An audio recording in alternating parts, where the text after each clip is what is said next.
은혜를 나누도록 하겠습니다. 우리 하나님의 말씀이 권위가 있고 능력이 있음을 여러분 믿으시기를 주님의 이름으로 축복합니다. 예수님은 권위가 있으신 분이고 능력이 있으신 분이라서 여러분 한 사람 한 사람 하나님 말씀을 듣는 사람들에게 주의 치료와 주의 은혜가 임하게 될 줄로 믿습니다. 여러분들 아우구스티누스라는 그런 분은 선한 사마리아인의 비유에서 누가복음 10장에 이렇게 말씀하고 있습니다. 강도 만난 사람, 이 사람은 아담이다. 강도는 사탄이고 마귀다. 강도가 때린 그런 것은 죄에 대한 그런 대가이다. 거의 죽게 된 것은 인간의 지금 영적인 상태다. 제사장과 레위인들은 율법과 선지자다. 사마리아인은 예수님이다. 주막은 교회이다. 주막의 주인은 사도 바울이다.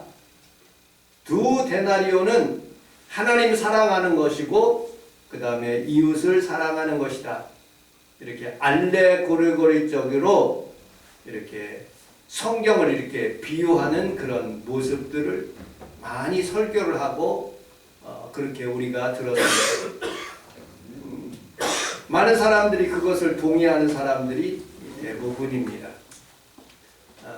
그런데 이렇게 알레고리적으로 이렇게 성경을 접근하다 보면 그 핵심이 빠지는 수가 있어요. 뭐냐? 누가복음 10장에서 말씀하고 있는 가장 큰 핵심은 뭐냐? 가서 너희들도 사마리아인처럼 그렇게 다른 사람을 도와줘라 하는 그것이 본문인데, 강도 맞았다. 이건 아담이다. 그 다음에 주막은 교회다. 두 랩도는 하나님 사랑하는 것이고 하나님 세상 사람 사랑하는 것이다. 그리고 다시 온다는 그런 말은 예수님이 다시 오신 것이다 하고 그렇게 비유적으로 말씀을 들을 때는 이해가 가는 것처럼 그렇게 느끼지만 그 성경의 본질은 아니라는 거예요. 여러분들 오늘 하나님 앞에서 하나님의 말씀을 듣는 귀한 성도들은 하나님의 권위 있는 말씀을 들을 때 여러분들 마음속에 진짜로 하나님이 여러분들에게 주고자 하시는 그런 음성을 다 듣기를 주님의 이름으로 축복합니다. 아멘. 권위의 사전적인 의미는 남을 지휘하고 감독하거나 통솔하는 힘을 의미합니다. 또 권위의 사전적인 의미는 일정 부분에서 사회적으로 인정받고 일정한 영향력을 끼칠 수 있는 능력과 위신을 그렇게 의미한다고 말씀하고 있습니다. 성경에서 권위를 나타나는 그런 성경이 여러 군데 있습니다. 여러분들과 같이 읽은 마태복음 7장에서는 예수님의 권위가 나타납니다. 산상수훈에서 말씀을 다 마치고 하나님의 말씀을 증거할 때 예수님께서 권위가 얼마나 위풍당당하신지 서기관과 같지 않았다고 성경은 말하고 있습니다. 초창기 사역을 시작할 때 예수님의 권위, 그리고 예수님께서 이제 마가복음 11장에 보면 예루살렘 성으로 올라가서 십자가에 달려 돌아가시는 그 순간에 한 주간을 제자들과 함께 생활하는 모습을 보게 됩니다. 첫째 날은 하나님 성전을 깨끗하게 하시는 그런 일들을 하셨어요. 돈을 바꿔주는 그런 상을 엎으시고, 그리고 하나님의 말씀이 듣는 장소에 여러분들 마음속에 깨끗하게 하신 것처럼 하나님께서 그렇게 하셨어요. 그런데 대제사장과 서기관과 장로들과 백성들이 찾아온 거예요. 네가 무슨 권위로 이 성전에 있는 이런 것을 엎고 성전을 깨끗하게 하느냐? 그렇게 말씀하실 때 우리 주님께서 몇 가지로 말씀하신 장면들을 보게 됩니다. 또 사도행전 4장 5절로 12절의 말씀을 보면 베드로와 요한과 야고보가 성전에 올라가서 앉은 뱅이를 고칩니다. 그리고 하나님의 말씀을 강력하게 증거하는데 수많은 사람들이 3,000명씩 그렇게 하나님의 말씀을 들으려 오고 예수 믿는 사람들이 늘어나요. 그때 대제사장과 장로들이 찾아옵니다. 내가 무슨 권세로 누구 이름으로 이 일을 행하느냐? 그때 베드로가 성령에 충만하여서 백성과 장로와 그리고 관리들에게 나는 너희들이 십자가에 못 박히신 예수 그리스도의 이름으로 담대하게 그 권위를 이용하여 너희들에게 말씀을 증거한다고 말씀하고 있습니다. 여러분들, 우리는 우리 하나님 앞에 이렇게 예배드리는 것, 여러분들이 하나님 앞에 이렇게 드려지는 귀한 예배, 사람들은 비록 적더라도 우리 주님은 이 자리에 계시고, 우리 주님은 여러분들을 향하여서 하나님께서 복을 내려 주실 준비를 가지고 계시고, 하나님의 은혜로 그 권위를, 하나님의 능력과 예수님의 권위를 이용하여 그것을 사용하여 우리가 하나님 앞에 예배드릴 때 여러분들에게 더 놀라운 은혜와 은총을 더하여 주실 줄로 믿습니다. 김성애 권사님, 유튜브가 권위 있어요? 방송국이 권위 있어요? 네, 방송국이 훨씬 더 권위 있습니다. 권위와 권세, 권력의 차이가 있습니다. 권위는 자발적으로 내가 하는 거예요. 그분의 말씀이 권위가 있어서 내가 자발적으로 예배를 하는 거예요. 권세는 사람을 억눌러서 공산당이 쳐들어와서 그 공산당의 그 권세로 권력으로 막 짓눌러 가지고 예배 못 나오게 하는 것을 의미하고 있습니다. 여러분들, 우리는 살아가면서 느껴지는 게 있어요. 맛집을 가고 싶어요. 그럼 어디가 맛있지? 하고 인터넷을 해서 이 집이 맛있다 하는 그런 것을 통해서 이 집을 가야 되겠다. 내가 어떤 영화를 보고 싶어요. 그러면 이게 아카데미상을 받았는지, 주연은 누가 했는지, 송강호가 했는지, 아니면은 어떤 영화사에서 했는지, 콜롬비아 픽처에서 했는지, 아니면 유니버설에서 했는지 그 권위를 보고서는 우리가 결정하는 거예요. 또 여러분들 어느 여행을 가기 위해서는 아주 여행 잘하는 그런 사람들의 그 유튜브 사람들이 이렇게 한 것들을 통해서 이 사람이 그대로 조금 권위가 있구나 하고 틀어서 거기를 이렇게 가는 모습들을 보게 됩니다.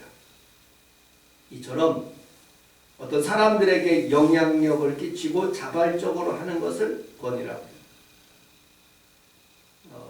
한 예로 우리는 오돌뼈라는 그런 단어를 찾았는데 국어사전에 오돌뼈라고 하지 않고 오도독뼈라고 국어사전에 그렇게 명시가 되어 있는 거예요.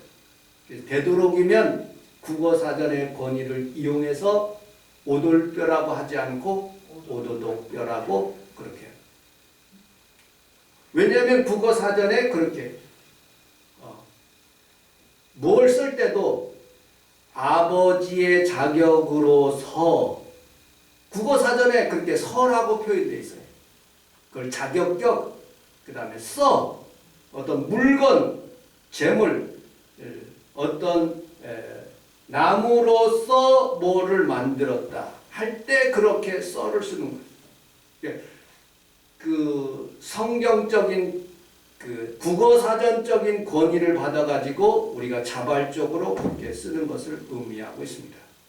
그런데 여러분들, 상사의 권위, 상사의 권력, 상사의 권세를 통해서 사람들을 눌러서 부당하게 너 이거 해 하면서 사람들을 시키는 경우가 있어요. 근데 하지 않을 수도 있거든요. 그러면 억압이 받는 거예요. 그 사람의 부담감을 주게 되는 거예요. 그리고 사장이라면 내가 잘릴 수도 있고 감봉될 수 있다는 그런 권력 때문에 내가 그 일을 하게 되는 모습을 보게 됩니다. 여러분들, 우리는 살아가면서 사람들에게 어떤 불안과 공포를 주는 권세와 권력에 의하여 사람들이 지배되고요. 그 다음에 어떤 큰 권력기관을 통해서 우리에게 짓누르는 그런 역할들을 하고 있을 수 있어요. 코로나 기간에 우리가 정부로부터 예배를 드리지 못하도록 인터넷으로 예배 드릴 수 있도록 그렇게 큰 교회에 그렇게 압력을 행함으로써 우리가 그렇게 따라가는 그런 모습을 보게 됩니다. 그런데 그 세상에 있는 모든 권세, 권력보다도 더 위대한 것은 하나님의 권위, 예수 그리스도의 권위를 통해서 우리가 하나님 앞에 이렇게 예배드리고 하나님의 말씀을 들을 때 그 예수 그리스도의 이름이 능력이 되어서 여러분들에게 치료가 임하는 것을 믿으시기를 주님의 이름으로 축복합니다. 우리 함께 따라하겠습니다. 세상의 권세보다는 하나님의 권위에 더 순종합시다.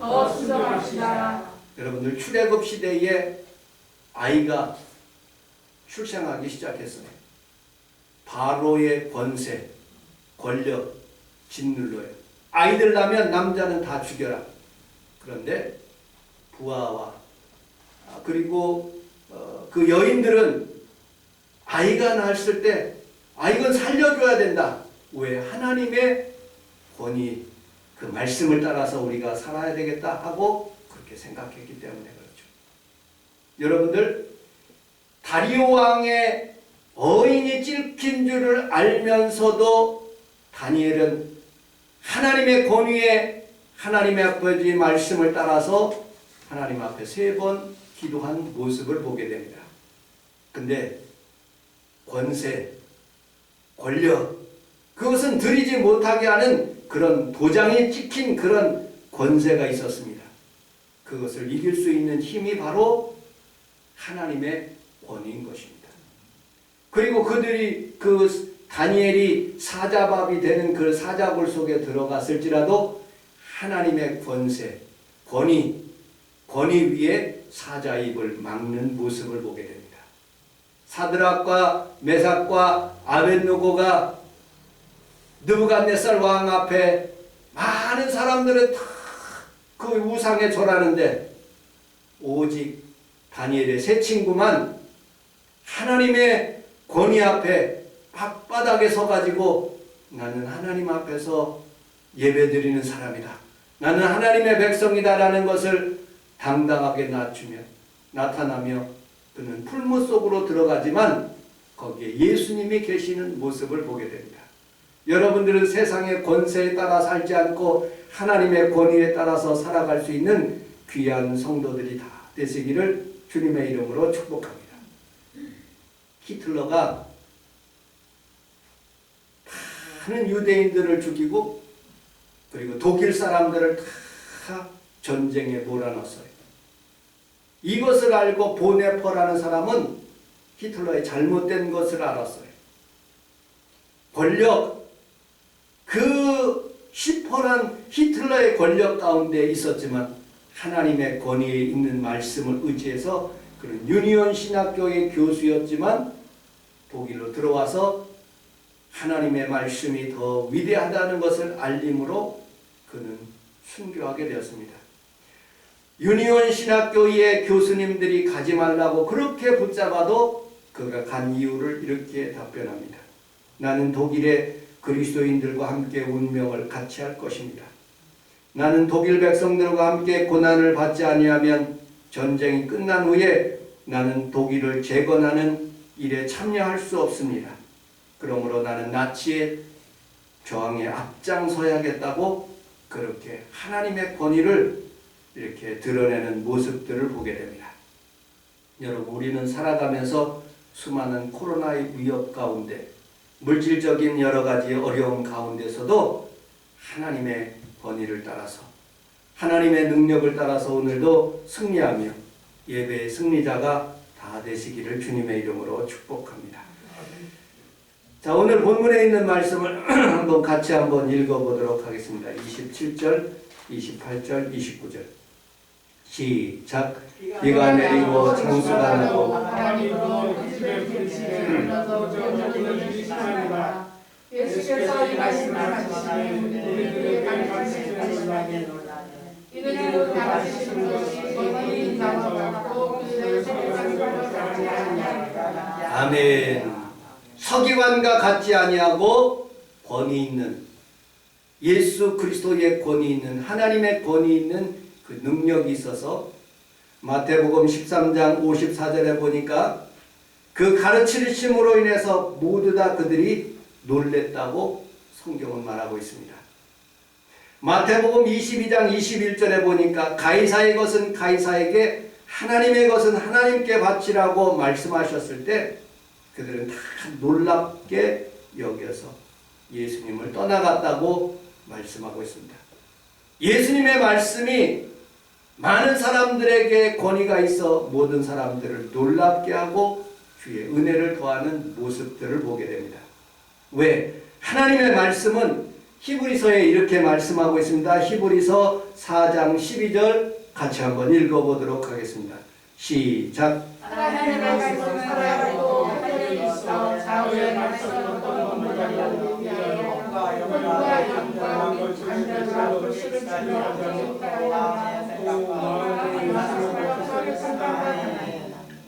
우리 함께 따라하겠습니다. 하나님의 말씀은 지금 살아있습니다. 여러분, 하나님의 말씀이 살아있다고 믿으시면, 권위 있다고 믿으시면 아멘 하겠습니다. 그 살아있는 말씀이 여러분들의 심령 골수를 쪼개고도 남은 데 있다고 말씀하고 있죠. 우리 베드로전서 1장 23절을 같이 한번 읽어보도록 하겠습니다. 시작. 너희가 살아있고 항상 있는 하나님의 말씀을 우리 함께 따라하겠습니다. 하나님의 말씀은 지금도 살아있습니다. 아멘. 마틴 로이드 존슨 목사님이 권위라는 책을 썼습니다. 우리 시대의 권위가 우리 시대의 권위의 종말 시대라고 합니다. 오순절날 성령 강림, 교회의 놀라운 부흥이 초창기 때는 있었습니다. 그런데 날마다 우리가 현대교회를 살아가는 성도들처럼 라오디게아 교회처럼 교회의 신앙이 밑바닥을 치게 되었고 하나님의 말씀의 권위가 점점점 하락하게 되었습니다. 교회도 권위가 하락되었고 성직자도 교회가 권위가 하락되어 가고 있습니다. 이 로이드 존슨 목사님은 권위를 다시 회복하라. 그리스도의 권위를 회복하라. 성경의 권위를 회복하라. 성령의 권위를 회복하라. 이 시대에 필요한 것은 바로 이 권위를 회복하라는 그런 말씀을 증거했다고 합니다. 그래서 마틴 로이드 존슨 목사님은 우리 함께 따라서 하겠습니다. 예수 그리스도의 권위를 확립합시다. 예수 그리스도의 권위를 확립합시다. 성경의 권위를 세웁시다. 성령의 권위를 세우시다. 성령님의 권위를 인정합시다. 성령의 권위를 인정하시다. 우리 교회는 날마다 이렇게 하나님의 말씀과 하나님과 성령님을 늘 인정하고 여러분 예배 드릴 때 우리 주님께서 더 놀라우신 하나님의 은혜와 은총이 있기를 주님의 이름으로 축복합니다. 우리 마가복음 11장 27절로 28절 29절을 같이 한번 읽어보도록 하겠습니다. 시작. 그들이 다시 예루살렘에 들어가니라. 예수께서 성전에서 오실 때에 대제사장들과 서기관들과 장로들이 나와 이르되 무슨 소리로 여기를 하느냐 누가 여기를 갈 권위를 주셨느냐. 예수께서 이르시되 나도 한 말을 너희에게 물으리니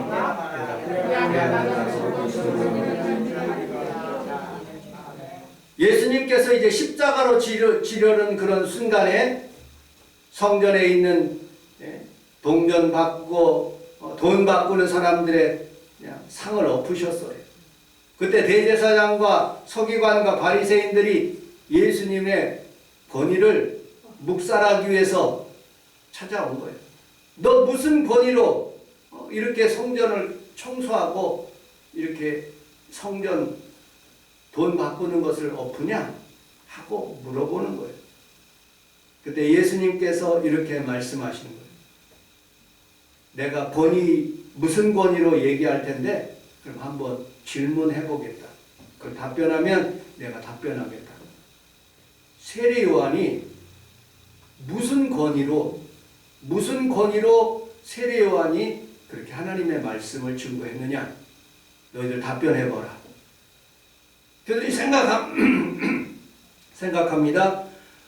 마가복음 11장 30절 근처에 이렇게 말씀합니다.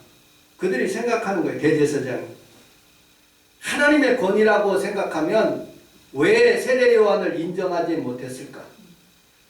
그리고 사람의 권위라고 생각하면 백성들이 다 세례 요한을 선지자로 여기는데 이렇게 하도 못하고 저렇게 하지도 못한다. 그때 제사장과 대제사장과 서기관과 바리새인들이 무슨 권세로 하는지 나는 잘 모르겠다. 그때 예수님도 그들에게 답변합니다. 나도 너희들에게 무슨 권세로 이렇게 하는 것을 답변하지 않겠다. 그런데 묵시적으로 얘기를 하는 거예요. 나는 하나님이 주시는 권위다. 하나님의 능력으로 이렇게 일을 한다. 너희들은 대제사장은 또는 너희 아버지가 제사장님으로서 그렇게 해서 사람의 권위를 받아가지고 인정을 하는데 나는 인정할 수 없다. 특별히 대제사장이 누가 최종적으로 인정을 하느냐? 로마 총독이 인정해 주는 거예요. 로마 총독이 예수 믿지도 않고 하나님을 믿지도 않는 그런 사람들이 무슨 권위로 너희들에게 대제사장 직분을 주느냐? 그건 아무것도 아니다 라고 우리 주님께서 말씀하시는 본문을 보게 됩니다. 여러분들, 오늘 오신 귀한 성도들은 우리 하나님의 권위를, 영원하신 하나님의 축복의 권위를 여러분들이 꽉 붙잡고 성경이 믿어지고 성령님이 계시고 우리 교회에 하나님께서 역사하고 있는 장소라고 믿고 그런 권위를 이용하여 우리 하나님 앞에 예배 드리면 오늘도 분명하게 좋은 일이 일어나게 될 줄로 믿습니다. 사람에게 하나님께서 두 가지를 병행하게 하셨대요. 기쁠 때는 즐거워하래요. 곤고한 날이 다가면은 그 곤고한 것을 생각해 보래요.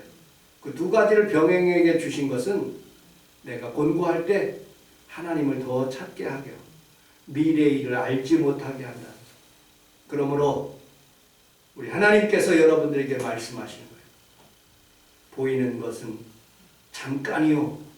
보이지 않는 하나님은 영원한 거예요. 하나님의 권위를 우리 하나님 앞에서 우리가 받아들이고 인정하고 예배드릴 때 그 하나님의 능력이 여러분들에게 치료도 임하고 물질에도 축복이 임하고 자녀에게도 복이 임하는 거야.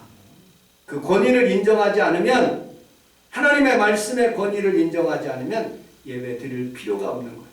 창세기 1장 1절의 말씀이, 요한계시록 22장의 말씀이 전부가 하나님의 권위로 된 것이고 하나님의 숨결로 된 것이고 하나님의 능력으로 된 것인 것을 믿고 그 말씀을 믿어지면, 그 권위를 인정하면 오늘도 여러분들에게 치료가 임하고 우리 교회에 좋은 일이 일어나게 될 줄로 믿습니다. 기도하겠습니다. 하나님 아버지 고맙습니다.